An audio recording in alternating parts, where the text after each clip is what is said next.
Hello, my name is Richard Israel, and I'm a photographer, as we've ascertained. And I'm going to be speaking to you today about how self-limitations and self-handicapping actually increases creativity. And this will be short and sweet, so if you give me 10 minutes. So I operate in a world that is technologically amazing. Cameras now that can shoot in virtual darkness, incredible image quality. You can flip a switch and you've got a full-blown motion picture camera that can shoot a motion picture film. Hundreds of frames a second, they're just truly remarkable. So why would I want to handicap myself and not take advantage of this technology? Well, we'll get to that in a minute. I also operate in a world that is visually overstimulated and visually numbed. There's an endless stream of photography everywhere we go. I mean, you open Instagram and there's just like, every social media, especially these slides, but I'm not going to do it.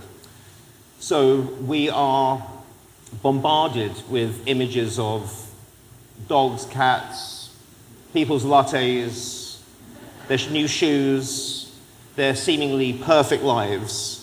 And it's just, everyone has become completely numbed to it, and the power of a great photograph has totally been diminished. As photographers, we get our influence now virtually, because we're looking online at what everyone else is doing. Before the internet, we got influenced by seeing people's work, actually, visiting their studios and having time with them and seeing their portfolios. Now there's just a plethora of stuff everywhere, so instead of me going to see someone's physical portfolio, I can look at hundreds and hundreds of people's work, which ends up being very confusing. And instead of taking inspiration from one's life's experiences and the things that shape us as individuals and artists, we have so many options, it has made us lazy. We've become reliant on technology, and I'm not a Luddite. I mean, I embrace technology too. I do shoot digitally. I freak out when I leave my phone at home, just like everybody else. But, we've got to put the brakes on at some point. How many people in here are actually photographers? I know that one. Well, statistics say that 75% of you in this room right now should be wedding photographers, so it must be incorrect. So, if I may, I'm going to take you back to where I started my working life and my creative life. And at the age of 15, I started work at Vidal Sassoon, which was, at that time, the best #1 hair salon in the world. I was taken from, a nice Jewish neighborhood in London, in the suburbs, and thrust into this world of models, rock stars, actors, actresses, and I was exposed to the highest level of craftsmanship, the highest level of art and style, and most importantly of all, I was exposed to an incredible work ethic. I mean, when I say work ethic, I mean Navy SEAL work ethic, working in the kitchen with Gordon Ramsay work ethic. And that really, totally shaped who I am today, because work ethic, as an artist, as a creative, is extremely important, because without it, nothing's going to happen. Chuck Close, who was a great photographer and artist, once said that inspiration is for amateurs, and you've got to get out and do the work, and then the inspiration follows. So, fast forward 18 years, I got to a point in my hair career where I wanted to immortalize my haircuts, and the way one does that is by taking photographs. So I had friends who were photographers, models, makeup artists, and they set up a shoot for me. My photographer friends set up a shoot for me. I took the shots, the roll of film. I got the roll of film back, and it was like amazing, because I didn't do anything really but click the shutter. But I got that film back, and it was like, whoa, this is unbelievable. And I got completely obsessed, the photography bug bit deep. And I just couldn't get over it. So fast forward a little bit further, I got to a point in my career where my next move would have been a full-term commitment. So I thought, I'm not going to get to be an old guy and regret not having given photography a chance. So I took a leave of absence and set out about being a photographer. And I had one camera, 2 lenses, and that was it. And actually, I worked like that for a long, long time. I didn't see the need to have any stuff. I mean, this was working out great. So, everything was good. I did the starving artist thing for quite a long time. Starving artist in London at that time meant living on pig's kidneys, on spaghetti, pig's kidneys on toast. And I chose pig's kidneys because they're quite delicious and they're extremely nutritious. So, and I literally pretty much lived on them the whole time. On Sundays, I treat myself to lamb's kidneys. And you could buy like a big bag full of kidneys for like 50p, which was, is pretty good. I spent all my money on film processing, getting portfolio prints made.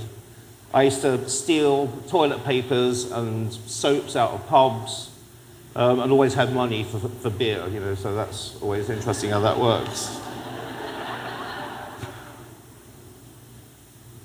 After a while, I started getting, I sort of moved out of this starving artist period. I started getting work, I started getting commissions, and, I was traveling to Milan and, back and forth between Milan and London working. And then I got a commission from an American beauty company to come and do a shoot, a campaign in America, which sounded like a wonderful idea. So I came out, I was going to have 1 week vacation, 1 week work rather, 1 week vacation, then I was going to go back home. And I ended up staying through, various reasons, which I won't bore you with, but I ended up staying here. And then I started to do well here too. I met my wife, and we operated a commercial photography studio. We did lots of, fashion stories, editorials, so on and so forth. And then I fed into the wedding thing, which at that time, now, like I was saying, like 75% of the public are wedding photographers, it seems. But I fell into the wedding thing. At that time, it was, the style of photography that we see today with wedding photography was very, very new.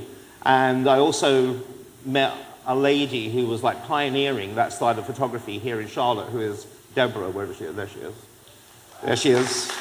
If it wasn't for her, I wouldn't have stayed or done what I did. So thank you, Deborah. And things were good. Started to make pretty good money, so on and so forth. And then it happened. The digital revolution happened. And it was a complete game changer on so many different levels. It's the workflow that one had to have. Before I would take a bag of film to the lab and drop it off, pick it up, and bring it back, sift through the prints for 15 minutes and hand them over, and it was finished. Now, all of a sudden, I'm the lab. And instead of taking a few hours, max, it was taking days, sometimes weeks, to deliver a job, which was a complete nightmare. We didn't have the resources that we do today, like those programs like Lightroom and, where you can manage, they're designed to manage thousands of images if necessary in a very timely manner. Then it was one image at a time. It was crazy. Also, the world of the online forums and the groups and things, and so I'm going through all this where it's freaking me out because I sold all my film gear and I bought digital equipment, the latest and greatest, which by today's standards was like a nightmare because you had to wrestle, not only go through each individual image, you had to wrestle each individual image into shape, which was, I'm breaking out in hives just thinking about it. but also the online forum. So I'm watching all these other people while I'm struggling and trying to come to terms with this. I'm seeing all these people who are like doing amazingly well. They're getting the latest and greatest gear. I just picked up this, $5,000 lens, and they're getting this, that, and the other. And I'm thinking, my gosh, I can't, barely afford to pay attention, let alone buy these wonderful things. And I just got completely lost. My vision was modeled, which is the biggest thing, because the gear is just gear.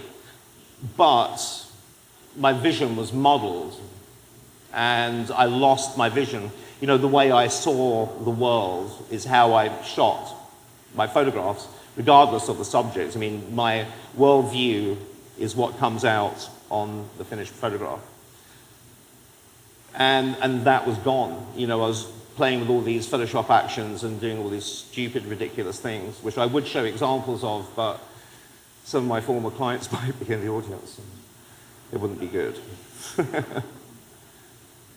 I also got, at that time, major gas, which is gear acquisition syndrome. So I was just going through this, this entire nightmare thing. And then one day, I had an epiphany.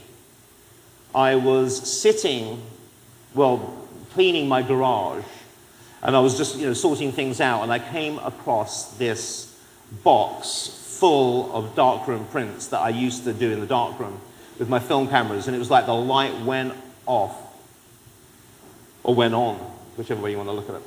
But it was like, wow, this is the real Richard. These just simple photographic prints, these are the real Richard. And it just reconnected me again with what really made me tick. Because it's not so much about the film, because photographs are created, in the same way by light hitting something, whether it be celluloid or a digital sensor. But it was the process of using those cameras, the slowness of using them, and the intentionality of using a film camera is truly an amazing thing. And it just makes you work in a whole different way.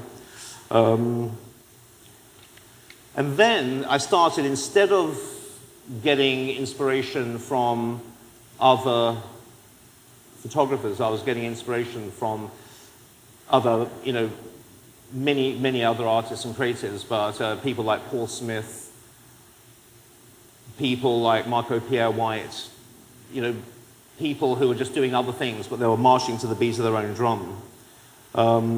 Now, I work with antiquated cameras.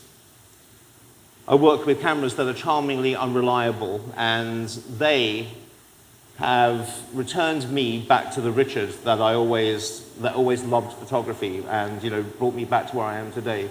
And it really totally changed the way I see the world. It's just important to go against the grain. The friction of going against the grain is so important. I'm reminded of the story, the movie of Midnight Express, when William Hayes, our hero, if you haven't seen it, you should definitely watch it, but towards the end, he's just on this big cycle, this exercise circuit that they do, and he is dying in that thing. He knows that he's just given up on life and is just going to just keep going, and eventually he'll die. And he had this epiphany too, where he realized that he had to do something, and he started walking the opposite way. And that's when his life turned around, and he got himself back together again, and his eventual escape from that prison. So I would like to leave you with a few points, and not just from just the whole friction thing, and challenge you to do something a little bit different, like change things up a little bit. These are some things that I have put into place. You don't have to reinvent, you just have to re-embrace. Engage in life around you, like talk to people in the street, like make a conversation with someone you would never normally speak to. I've started to learn to shave with a straight razor, which is extremely inconvenient, and it's very ritualistic. And I know it sounds, a bit silly, but I love the whole process, and it makes me jump out the box a little bit. Use a fountain pen. Again, you know, a little bit inconvenient, but, you know, maybe it will spark you doing something. And finally, if all else fails, get a tattoo, because that's what I did, and it really made me feel refreshed. So thank you.